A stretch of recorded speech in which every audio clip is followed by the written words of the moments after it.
My name is Olivia. I am 31 years old, and on Christmas Eve, I made the kind of drive people tell you not to make unless someone is dying. 15 hours from Chicago to the Colorado foothills, through whiteout snow, black ice, and wind so hard it shook my steering wheel. I had checked the forecast before leaving, thinking I could beat the storm, but the blizzard turned faster and meaner than the reports predicted, turning a calculated risk into a fight for survival. I kept telling myself it would be worth it. Have you ever sacrificed everything for family only to be treated like an uninvited guest? Drop a yes in the comments and tell me where you are watching from. I want to know who else has survived a night like this. The high pitched whine of the wind was the only thing I could hear when I finally killed the engine at the entrance of Frozen Peak Vineyard and Lodge. The estate was glowing a warm, golden amber against the harsh blue white of the Colorado snow. It looked like a postcard for a life I had been paying for, but never actually lived. My breath came out in thick plumes as I stepped onto the porch, clutching a bottle of their favorite vintage that I'd bought with my own money. The door opened only 4 inches. My brother, Tyler, stood there in a cashmere sweater I'd given him last year. He didn't invite me in. He didn't even say hello. He just looked at me with a smirk that felt like a physical slap. "You really didn't get the hint, did you, Olivia?" he asked, his voice low and clinical. "It's family only this year." I stood there for a second, my eyelashes heavy with frost.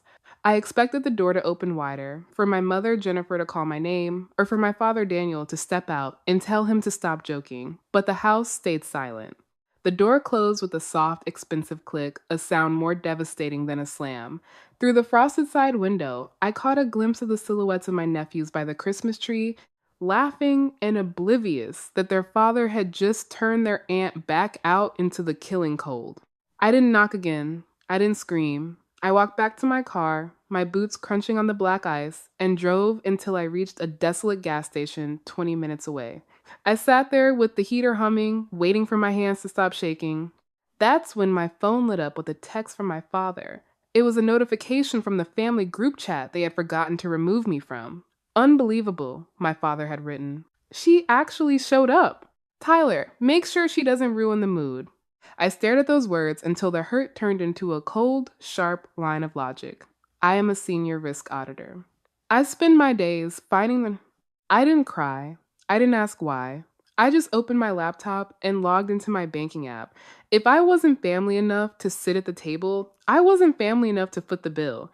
I navigated to the recurring payments, the Vineyard's utility account, $450 every single month. I clicked the button, payment stopped. I moved to the auto loan portal, Tyler's luxury SUV, $760. He'd promised to pay me back 3 years ago. I clicked cancel. I withdrew the authorization for the upcoming escrow top-ups and canceled the scheduled wire transfers for the property taxes and insurance premiums I'd been covering for the estate. By the time I was finished, my eyes were dry and my mind was clear. This wasn't a breakdown. It was a balance sheet. I had been the silent investor in their version of family for too long, and it was time to close the account. I put my phone on silent, put the car in gear, and started the long drive back to Chicago. They wanted a Christmas without me. Now they were going to get exactly what they asked for. The drive back to Chicago didn't feel like a retreat. It felt like an audit. As the white lines of the highway blurred beneath my tires, I wasn't replaying the look on Tyler's face or the sting of my father's text. I was calculating the overhead of a relationship that had gone bankrupt years ago. In my world of risk auditing, we have a term for what I was doing: identifying toxic assets. For over a decade, I had been the silent investor in a family that viewed my success not as a point of pride, but as a resource to be harvested. $450. That was the monthly utility bill for the Frozen Peak Vineyard estate. I had been paying it since the first winter. The tasting room failed to meet its projections. My mother, Jennifer, had cried on the phone about the pipes freezing, and I had stepped in to save the legacy. I realize now that I wasn't paying for warmth. I was paying a family participation fee for a table I wasn't allowed to sit at. Then there was Tyler's luxury SUV, $760 a month. He had told me he needed it to project success to potential vineyard investors. I had co-signed the loan and made every single payment for 3 years straight because he was getting back on his feet. Meanwhile, I drove a 6-year-old sedan because I was being sensible. I wasn't his sister, I was his zero interest credit line. I went deeper into the ledger of my life. The $3,000 I sent for my parents' anniversary cruise. The $500 here and there for my mother's social club dues, which I now knew were just bribes for a status she couldn't afford. The property taxes, the insurance premiums, and the birthday checks for nieces and nephews who only called me Aunt Olivia when they wanted a new tablet. I had spent years telling myself I was being a good daughter. I thought that if I solved enough of their problems, if I carried enough of their weight, they would finally look at me and see someone who belonged. But looking at the cold, hard numbers, the truth was undeniable. Love in my family was a subscription model, and I was the only one footing the bill. My compassion had been a luxury they had overdrafted for years. I had been the invisible architect of their comfort, building a life of luxury for them while I lived in the margins of their attention. I rubbed my eyes, trying to find a trace of regret, but there was only clarity. The Frozen Peak Vineyard was a beautiful, sophisticated lie, and I was the one who had been keeping the lights on. As I crossed the state line, I felt a strange sense of power. I had just stopped the bleeding. By morning, the vineyard would be dark, the SUV would be a liability, and the family would finally have to face the one thing they feared more than a snowstorm, the consequences of their own choices. As the gray dawn of Iowa stretched out before me, I felt a strange, hollow space where my anxiety used to live. For 31 years, that space had been occupied by their emergencies. I spent my life looking for cracks in the foundation of our family, trying to fill them with my own blood and my own bank account before the whole structure collapsed. I kept replaying a single memory from when I was 12 years old. It was a Tuesday night, and the power had been cut off at our old house because my father, Daniel, had spent the utility money on a set of vintage golf clubs he claimed were an investment. My mother, Jennifer, was in the kitchen, crying silently in the dark. Tyler was 7, screaming because he was afraid of the shadows. I didn't cry. I didn't scream. I went to my room, grabbed the $150 I'd saved from 2 summers of mowing lawns and babysitting, and I walked to the local grocery store to pay the bill. When I came back and the lights flickered on, my parents didn't thank me. They didn't ask where I got the money. They just went back to their lives as if the world had righted itself by magic. That was the night I learned my first lesson in risk management. If I was useful, the screaming stopped. People often look at stories like mine and ask why I stayed so long. They see the silent bank account and call it weakness. They think I lack the backbone. But what those people don't understand is the nature of the chains that hold a parentified child in place. We call them the virtual chains of the survivor. These chains aren't made of iron. They are made of a psychological grooming that starts before you're old enough to tie your own shoes. I was trained to believe that my only value was my utility. In my family's eyes, I wasn't a daughter, I was a stabilizer. I was a pressure valve. If I wasn't carrying their weight, I was taking up space. My endurance wasn't weakness, it was a survival mechanism. I stayed because I had been conditioned to believe that if I ever stopped providing, I would be discarded.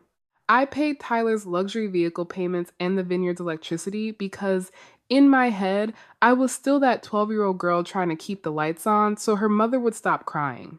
But as I watched the sunrise over the flat, frozen fields, I realized the lights had finally gone out for good. And for the first time, I wasn't afraid of the dark. I was the one who had flipped the switch. The chains didn't break. I simply realized I was the one holding the keys the entire time. I woke up in my Chicago apartment 3 hours after the sun had climbed over the lake. My phone was vibrating so hard it was dancing across the nightstand. 43 missed calls. 17 from my brother Tyler. 12 from my mother Jennifer. 5 from my father Daniel. And the rest were from numbers I didn't recognize, likely the vineyard's vendors who had just realized their automatic payments had been declined. I didn't answer a single one. I made a cup of black coffee, sat at my glass desk, and finally played the first voicemail. It was Tyler. His voice wasn't filled with regret for leaving me in the snow. It was shrill with panic. "Olivia, what the hell are you doing?" he screamed. "The bank just sent an alert. My SUV payment bounced. And the utility company for the lodge says, our account is closed. Call me right now. This isn't funny. You're ruining everything." I listened to it twice.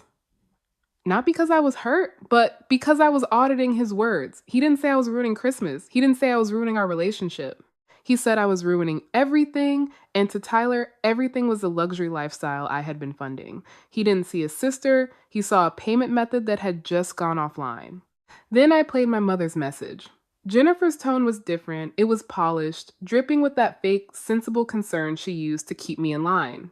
Olivia, honey, you're being so dramatic, she said, sighing into the receiver.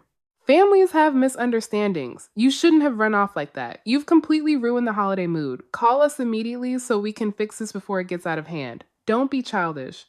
I almost laughed. In my family, dramatic was the label they slapped on me whenever I had a boundary. It's a psychological tactic I've seen 1,000 times in my audit work. We call it the trap of normalizing cruelty.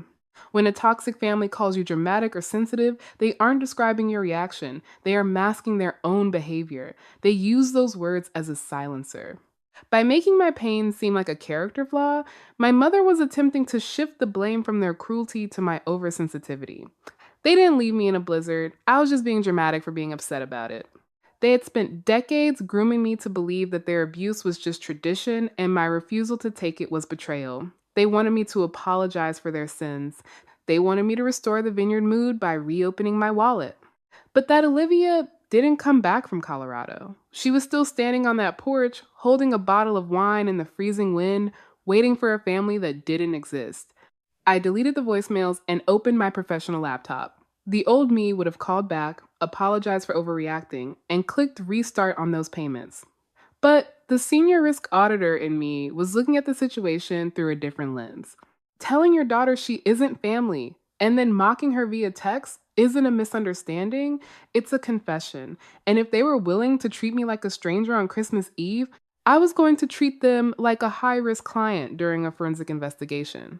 The quiet of my Chicago apartment was different now. It wasn't the empty silence of a lonely woman. It was the sterile, focused atmosphere of a forensic site. I sat at my desk, the glow of my dual monitors, the only light in the room. My hands moved over the keyboard with the precision that comes from a decade of hunting for what people try to hide.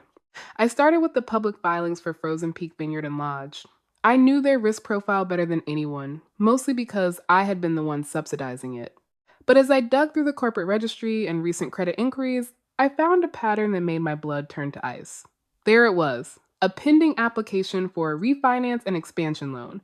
The amount was staggering, $1,500,000. I opened the digital copy of the documents, my eyes scanning the fine print with clinical detachment. When I reached the final page, my breath hitched. Under the section for professional financial guarantor, my full legal name was printed in bold. Beside, it was a signature that looked exactly like mine, a perfect, fluid imitation. But the kill shot was the security code. To bypass the high-level audit protocols for a loan of this size, the bank required a verified Senior Risk Auditor's license number, my number. They had bypassed the mandatory in-person notary by using a fraudulent remote online notarization, RON, session, and a small-town bank manager who was an old friend of Daniel's, someone who didn't look too closely at the forged video feed as long as my professional credentials checked out. My professional identity had been stolen to act as a foundation for a $1,500,000 lie. The bank hadn't looked at the vineyard's failing books. They were lending solely against my flawless credit score and my high-earning career as a senior risk auditor, using me as the ultimate collateral. I realized then that the family-only Christmas dinner wasn't just a rejection, it was a tactical maneuver. They needed me out of the house, isolated in Chicago, while they moved fast to close a deal that would have tethered my career to their debt forever. As I looked at the photos of the vineyard on their website, the rolling hills, the expensive tasting room, the fleet of shiny vehicles, I realized I was looking at the illusion of wealth in an empty wallet. In my profession, we see this often. There is a profound psychological difference between having and being. My family spent 30 years focused on having. They possessed the vineyard, the luxury cars, and the social status, but they were hollow shells. Their sophisticated lifestyle was a performance, a set of rented props they couldn't afford. The truth was, they didn't own a legacy. They were simply tenants in a house of cards built on my reputation. They had no integrity, no character, no being. When people lack the internal value to build something real, they become parasites on those who do. They viewed my professional license not as an achievement I had bled for, but as a skeleton key to a vault they didn't earn. I didn't call Tyler to scream. I didn't text my father to ask why. I simply started a new folder on my encrypted drive. I named it The Final Audit. I downloaded every statement, every forged document, and every communication that mentioned my financial support. They thought they were using me to build an empire. They didn't realize that in my world, an empire built on fraud is just a high priority target. The data didn't just show a crime, it showed the exact path of the betrayal. In risk auditing, we look for the how before we look for the who, but in this case, the two were inseparable. To authorize a loan of $1,500,000, the bank required two-factor authentication from a registered professional's private vault. I pulled the access logs for my security tokens. My breath hitched as I saw the login location from 3 weeks ago. It wasn't a remote hack from an offshore server. The internet protocol address was registered to the guest Wi-Fi at my own apartment in Chicago. 3 weeks ago, my father, Daniel, had stayed with me for 2 nights while he was in town for a business seminar. He was the one who had always acted as the fair one, the reasonable man who just wanted the family to get along. I had overlooked the threat because family was my only blind spot. He hadn't just read a book in my office. He had installed a hardware keylogger on my system and used a hidden camera to record my biometric unlock patterns while I was in the kitchen making him tea. I remembered him asking for my spare office key because he needed a quiet place to read his book. I hadn't just been rejected on Christmas Eve. I had been hunted in my own home. He hadn't been reading. He had been harvesting my security tokens and copying my professional license credentials from my secure files. He didn't just protect the bully, he was the primary orchestrator of the theft. My phone vibrated on the desk again. It was Tyler. This time, I hit record on my secondary device and answered. Olivia, you need to stop this insanity right now, Tyler snapped. The bank flagged the application for review because of your fraud claim. If that loan doesn't clear by Friday, we lose the expansion deposit and the vineyard goes into default. You forged my professional license, Tyler, I said, my voice clinical and flat. You used my career as collateral for a $1,500,000 gamble. You owe us, Olivia, he shouted. We raised you. We gave you the stability to get that fancy degree and that high-paying job. This isn't theft. It's an early inheritance. You're just a guarantor on paper. You have the money. Why does it matter if we use your name to get a little more? Did Dad give you the tokens? I asked quietly. Dad did what was necessary for the family legacy, Tyler sneered. Something you clearly don't care about. You're just a senior risk auditor, Olivia. Use some of that risk management to realize what happens if you take down your own father. I am using it, Tyler, I replied, watching the red recording timer move on my screen. I'm identifying the greatest risk to my future, and I'm removing it. I hung up before he could respond. I didn't feel the sting of the family, only porch anymore. The hurt had been fully replaced by the cold, cleansing light of evidence. This wasn't a family drama anymore. It was a federal case. I added the recorded call to the final audit folder. Inside, my laptop glowed with a different kind of sunrise, the kind made of facts, numbers, and quiet retribution. I wasn't just closing their accounts. I was preparing to hand the keys of the Frozen Peak Vineyard over to the one entity they couldn't charm or manipulate, the Federal Bureau of Investigation. 3 days later, the Colorado blizzard had passed, but the air in my Chicago hallway was still biting. I heard the elevator ding. My buzzer rang, not a polite tap, but a sustained, desperate whine that echoed through my quiet living room. I didn't peek through the hole. I already knew who was standing on the other side of that door. I opened it just far enough to see them, Daniel, Jennifer, and Tyler. They looked like a different family than the one that had smirked at me through the crack of a mansion door. Daniel's expensive wool coat was rumpled. Tyler's eyes were bloodshot and frantic. Jennifer was clutching her designer handbag like a life raft in a sinking ship. Olivia, thank God, Daniel whispered, his voice cracking with a fake practiced desperation. We've been trying to reach you. There's been a massive misunderstanding with the bank. They've frozen everything. We have the corrective paperwork right here. You just need to sign this affidavit saying you authorized the expansion as a family consultant. It clears the fraud flag immediately. He held out a gold-capped pen. I didn't take it. I didn't even look at the paper. I'm not signing anything, Dad, I said, my voice as cold as the black ice I'd driven over to get away from them. Olivia, be sensible, Tyler shouted, stepping forward with that same aggressive entitlement he'd used his whole life. If you don't sign this, the vineyard goes into immediate liquidation. We'll lose everything. The house, the SUV, our reputation. You can't do this to your own blood. I already did, I replied. I held up my tablet, the screen glowing with the copy of the formal fraud report I had filed that morning with the Financial Crimes Division of the Federal Bureau of Investigation. I didn't just flag the loan, Tyler.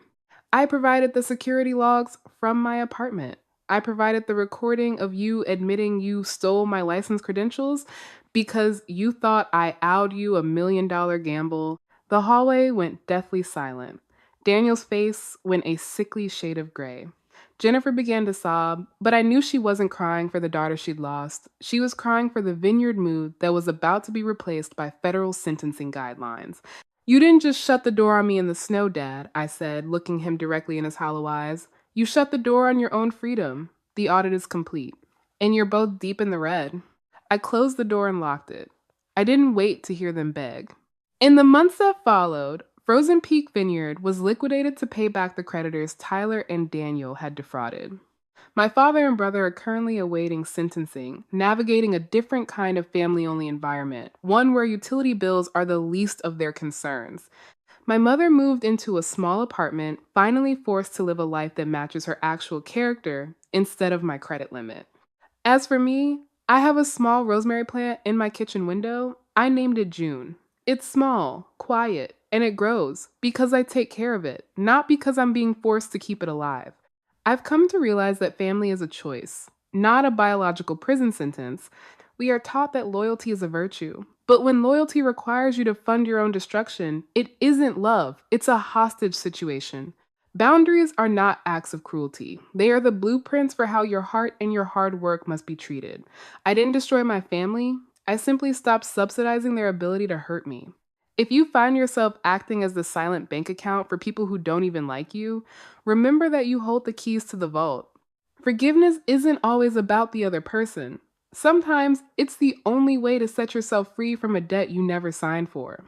If Olivia's journey helped you see your own situation more clearly, share this story. Let's remind everyone that their peace is worth more than a toxic family's comfort. What would you have done in that car at the gas station? Let me know below.